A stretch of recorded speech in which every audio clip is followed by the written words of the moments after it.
নদী যখন ভাঙন শুরু হয় তখন মানুষের বাড়ি, সারা জীবনের সঞ্চয় এবং তাদের যার উপরে জীবিকা নির্ভর করতে হয় সেই অবলম্বনটুকু নদীতে চলে যায়। তখন তাদের আর কোনো উপায় থাকে না, অসহায় হয়ে পড়ে। কিন্তু আমরা আজ চলেছি যেখানে হাজার হাজার বিঘা জমি চর উঠেছে, সে জায়গায় গড়ে উঠেছে বহু মানুষের জীবিকা।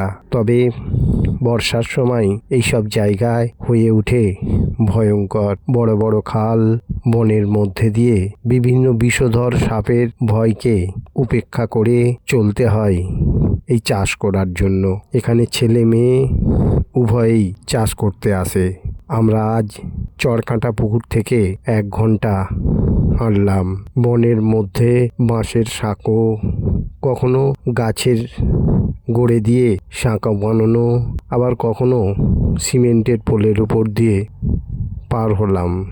ভয় লাগছিল, তবুও গেলাম। তবে এখানে মানুষের নানা ধরনের চাষ করেছেন।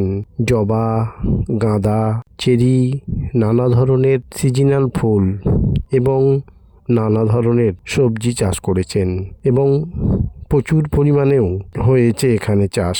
প্রচুর পরিশ্রম করেই এই চাষ করে তাদের সংসার চালাতে হয়। তবে এখানে এলে প্রকৃতির এক আলাদা অনুভূতি, শান্ত পরিবেশ, দূষণমুক্ত আকাশ, পাখিদের ডাক আপনার মনকে ভুলিয়ে দেবে এই পরিবেশ। আপনারা সবাই ভালো থাকুন, সুস্থ থাকুন। নমস্কার।